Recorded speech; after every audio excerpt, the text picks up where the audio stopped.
The Caretaker Committee Chairman of the All Progressives Congress, APC in Rivers State, has said that the Minister of the Federal Capital Territory, FCT, Nyesom Wike, is the mentor of the current governor, Fubara. He insisted that Fubara would not have become the governor without the backing of the minister. Okocha described the Rivers governor as the political investment of the outgone governor, Wike.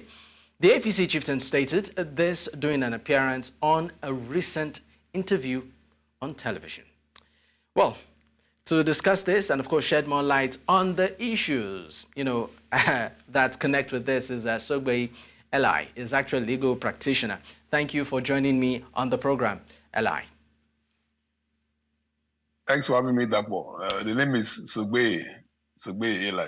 All right, thank you for that adjustment there. But let's get your, your reaction to this. And before we delve into, what I call it, looking between the fabric right now, the issue of Godfatherism in Rivers State. What is your immediate reaction to this assertion by the APC leader there, caretaker leader?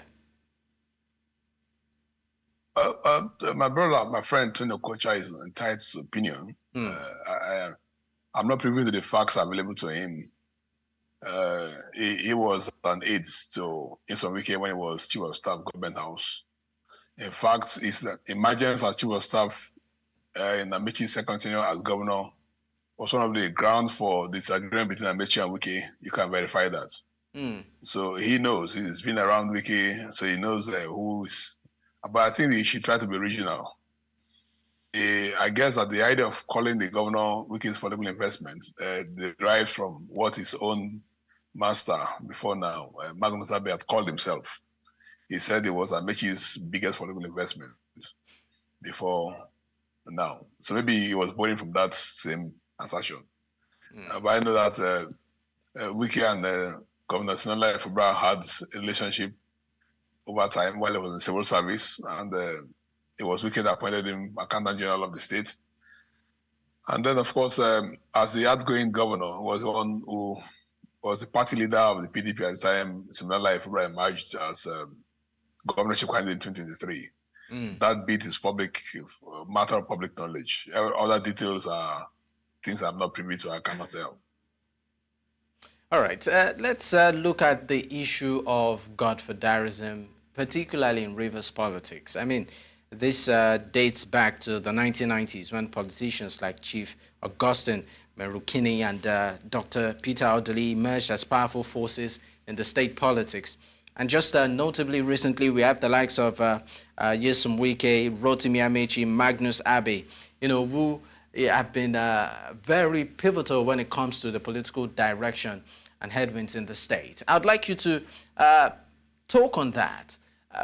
Rivers State and Godfatherism. We've seen cases in the past where individuals eventually emerge either governors or hold political positions as a result of the influence and, of course, pressure of some key figures. Can you eliminate Godfatherism from Rivers politics? To be very honest and to be very exact, what you would have said is there were political families in existence in Rivers politics. I say yes, not Godfatherism. I wouldn't agree on Godfatherism because going back in time, I'm a student of a family that has some bit of political exposure.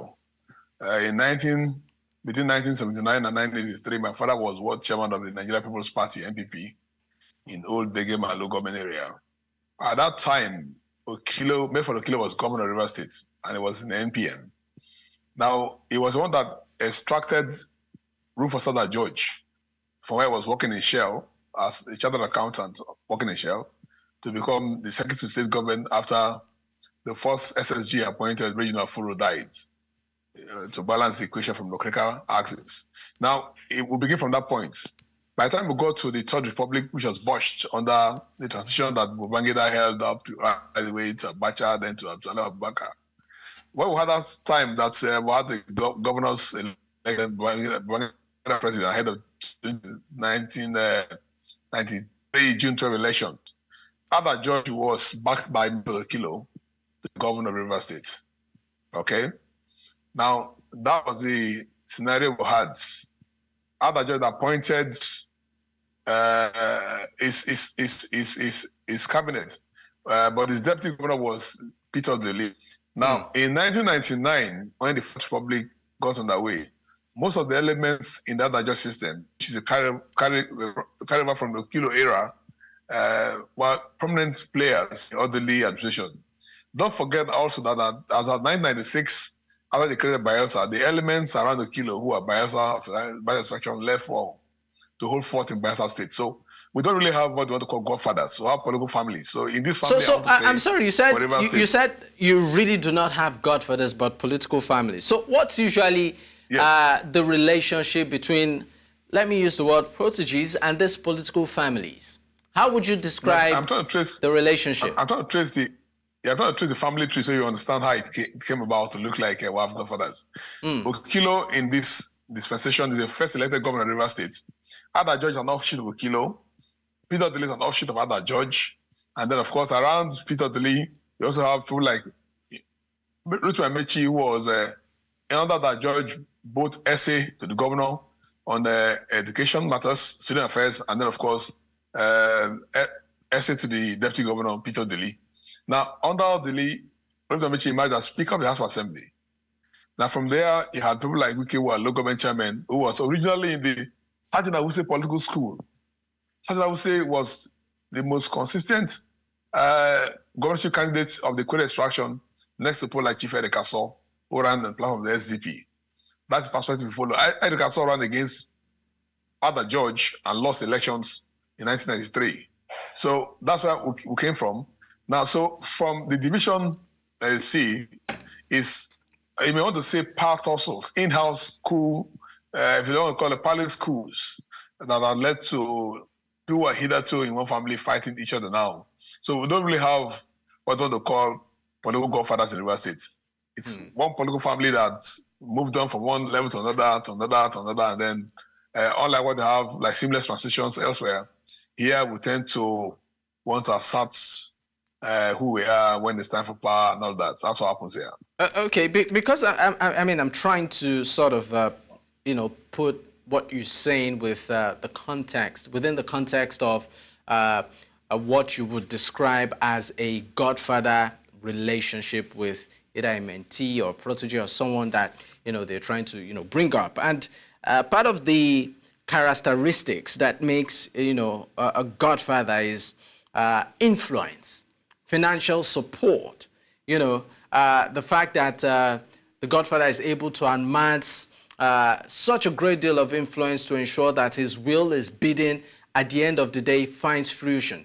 And the issue of structure too. The godfather laying a blueprint down, or the supposed godfather, let me use that word, laying a blueprint down that must be followed. And if you look at all of these factors and you sort of, target along what is going on in River State, they seem to match. So I present it to you again. Do you still insist that it's a situation of political families as against the ideology of godfatherism? Okay, let me put this question back to you. You appear to be more interested in the idea of godfatherism. Who in Rivers politics have endured beyond 3 election cycles? I can give an example of the president, Asiwaju Bola Ahmed Tinubu, in the Southwest. Leave even Lagos, go to the Southwest. You can see evidence of what he has done in terms of supporting governors emerge across time. In Lagos, it is taken for granted. Now, in Rivers, can you say that? No. As I said, the idea of godfather, the way you painted it, does not quite apply to the Rivers situation. Here is a political family where in-house there could be disagreements. For instance, when Odili took over as a governor in 1999, Ada George was not in the picture as it were. And then at the time Odili was leaving and Amici was taking over, there was some kind of in-house misunderstanding as it were. In between, Celeste Mayor came in and then Supreme Court threw him out because he was not a participant in the primaries that brought Amici to the ticket. You know the rest of the history. Now, Amici emerged and appointed Nyesom Wike, who got the second term as local government chairman under Amici, through this instrumentality of what Amici set up as the Kwere Youth Movement, RYM. Wike was a key player there as well. You mentioned one name, Azubike Merekini, not Augustine Merekini, who passed on, God rest his soul, who's about to be buried now, was mayor of Port Harcourt at the time, and then, and so on and so forth. Now, Amechi himself, when he left, Wike came over, his same family. Forget the fight that ensued that made them to break ranks. Moving forward, Wike has also brought Sim Fubara. His same family, none of these fellows from Ada George, who is an offshoot of Kilo, and Ada George is an offshoot of Ada George. Amechi is an offshoot of Odili. Mr. Wike is an offshoot of Amechi. He's completely stranger. And no single hand, if anything, if you want to call it Godfather, I would have said, okay, if the late Mayfield Kilo was alive, Mayfield Kilo was governor at the time, Jakande was governor of Lagos State, Latif Jakande. So, okay, if you had lived until now, you want to say, okay, given the consistency that his political family had produced governors and other key players in the political set of university, senators, House of Reps members, you might want to say, okay, that looks like Godfather syndrome. But this is, I know, I'm a bit careful not to call it Godfather because unlike what we see in other states, the succession battles here do not look like they are well tailored and organized in the way manner you want to say. One Godfather calls the shot and everybody obeys, and it flows that way. No. I mean, it's almost reflective. I mean, we have the Wike faction. A typical example, is the State House, for instance, where some are loyal to the former governor and some, are loyal to the current governor. I mean, that's a divided house there. And a key factor in all of this is loyalty, which is the currency. But let's talk about the current relationship right now between, let's subsume it to Wike and, of course, that of Fubara. Looking at the play out at the moment and the fact that it seems like we are seeing a replay of what we've seen in the past again come to the fore. I'd like you to speak on that. Well, if you permit me, I want to say this. Governor Nyesom Wike himself at the time was averse to Godfatherism. In fact, he took it as far as Lagos State to tell Governor Akim Ambode to resist Godfatherism. At the time, forces in Lagos amassed to train him out and deny him a second time. You may verify the facts. So he had been a champion against Godfather. As I said, it's not really a question of Godfatherism, except that in his own case, in his own political calculus, which no other governor before him had done, on his way out, he ensured that he had him say it publicly, that they bought the forms for all the candidates who ran for elections in River State 2023 in his party platform, on the party platform rather. So for all the 32 members of the Assembly, all of them came through him, not only in terms of selection, he bought the forms and made sure nobody be able to buy any form. That kind of control process. He went to the House of Representatives, 13 seats, he got the forms for all of them. He went to the House, to the Senate, 3 seats, he got the forms for all of them, and sponsored elections for all of them. All right, so moving out, of course, the governor was naturally his protege. So maybe his thinking is that in trying to keep one house, I'll bring everybody together and I can sit down somewhere and call the shots. Well, you made the point about House Assembly having the loyalty should be to the Constitution, not to individuals, irrespective of how he emerged. That's why when they take the oath of office and oath of allegiance, a public officer will say, I would be loyal to the Constitution. I'll promote and defend the Constitution. I will not do anything, either affection or ill will. All right? I will not favor anybody. I will not hurt anybody, in paraphrasing. The idea is that your loyalty is to the Constitution, not to individuals, regardless of how he came to office. All right? So probably what we're having now is a man who preached against Godfatherism, attempt to institute the university for the first time, and because it's not part of our culture here, where not only did the governor, who is now FCT minister, appointed sponsor elections for the kinds of his party, when the time came for forming the government, he perfectly took everything and left the governor with only his head and his shoulders to work in the government house. So it wasn't long. It won't be long after the crisis began, because the idea of control became almost like to the point of asphyxiation. It was only natural that the governor would want to seek for where to find oxygen to breathe. That's what has happened there. All right. So what you see in the House of Assembly is people, this is what the Constitution says, but often I ask them, you wanted to impeach the governor in October 2023. What are the issues? What did he do wrong that qualifies for impeachment offenses, impeachable offenses? You will not hear anything.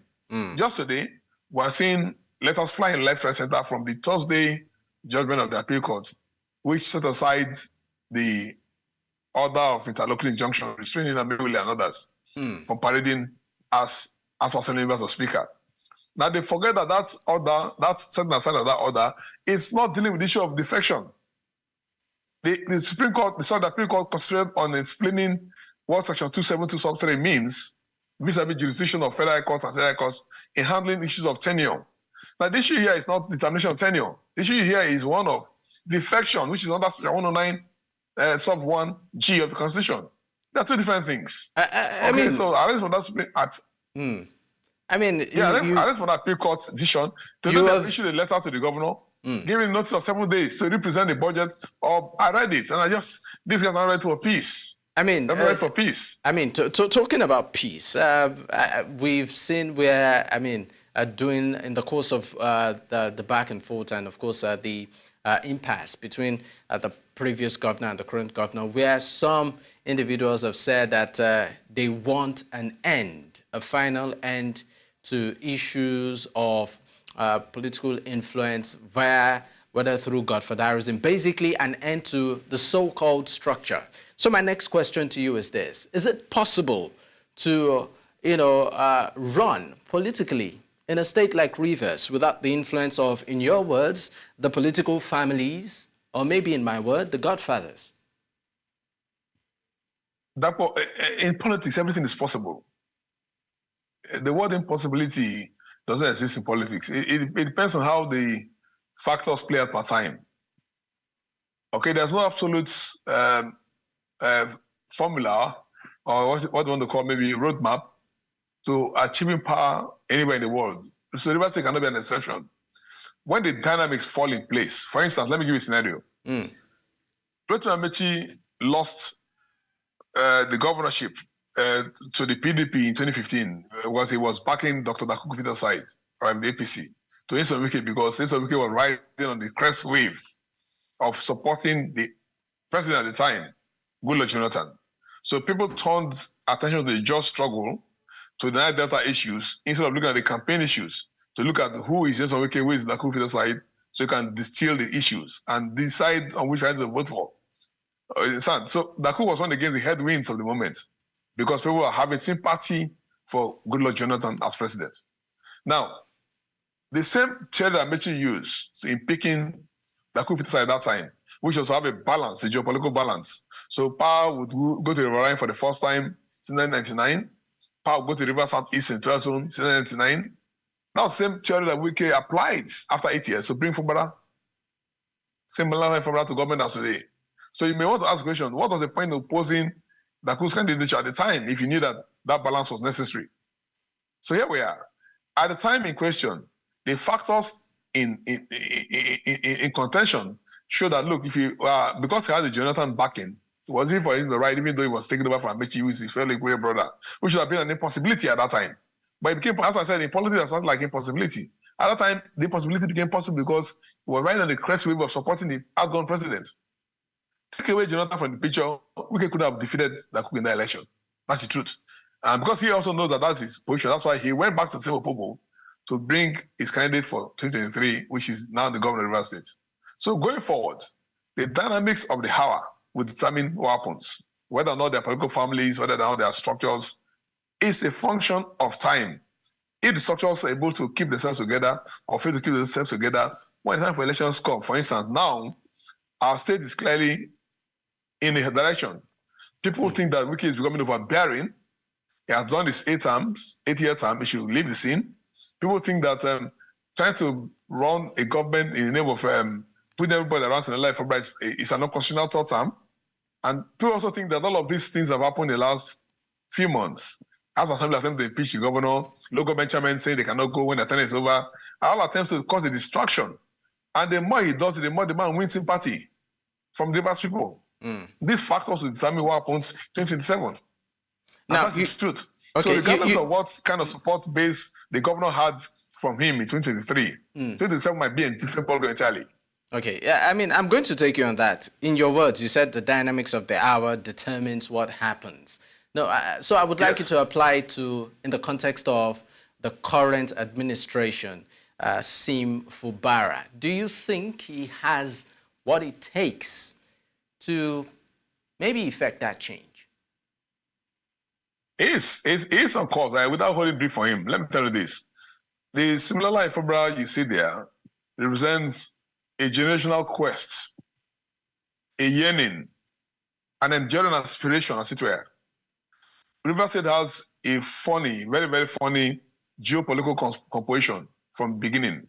So you see our governors, they come, and then one will pick the ticket, will respect the geopolitical divides. So an upland governor picks a governor, a deputy governor from the riverine, a riverine governor picks a deputy governor from the upland. That's how it has always been. Mefredo Kilo and Frank K. When they dropped Frank K, they brought Dominica Nucha. That was Second Republic. Third Republic, other judge came on board. Other judge had his deputy, Peter Deli, from that plant. Amici came, thereafter had his deputy, Telecrew from the Riverine. Wike came as deputy, Palma Bandigo from Riverine. Siminalayi Fubara has come for the first time in 1999 for Riverine and has his deputy in Gosadu from that plant. These are the facts of the moment. Going forward, is Sim doing what people think he should do as governor? Yes. For instance, in the civil service, for the first time in so many years in our state, in over 8 years, he paid Christmas bonuses. He has revived a lot of things in civil service. Promotions have come to pass.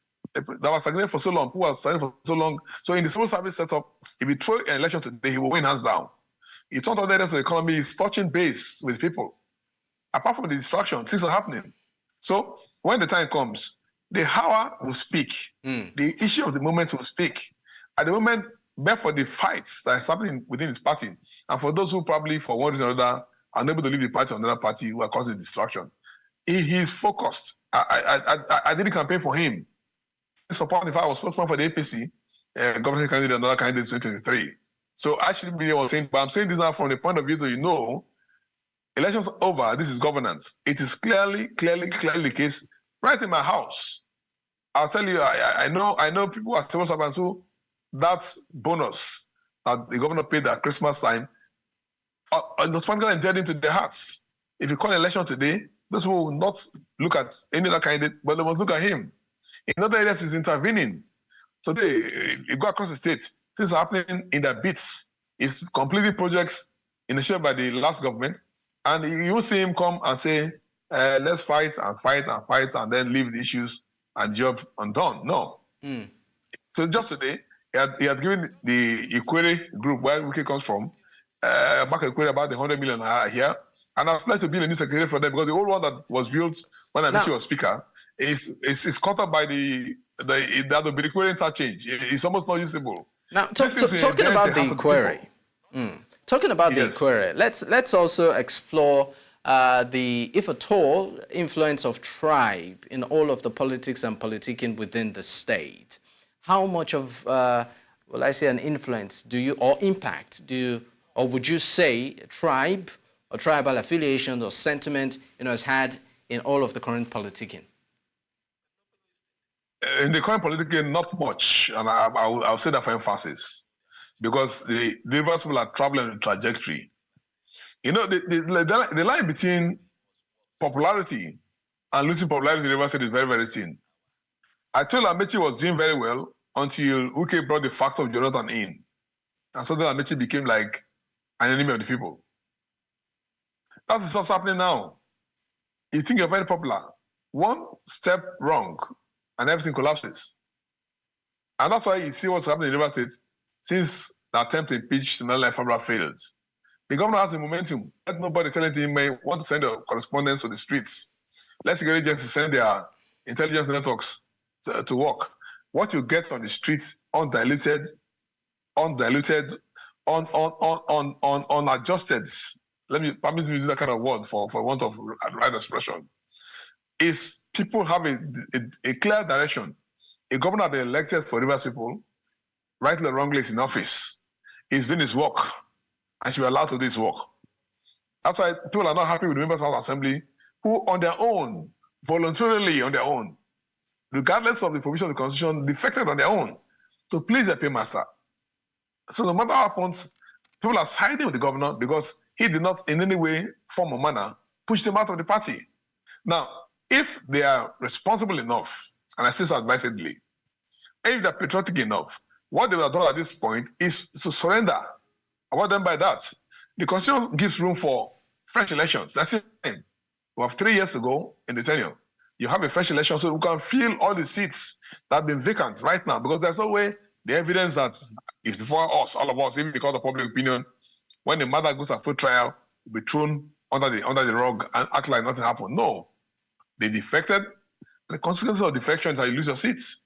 So if they are serious about the Rivers project, what they would do now is go into the party they went to, the APC, take the party to a point where the party gets convinced that they can win, and go back to the polls.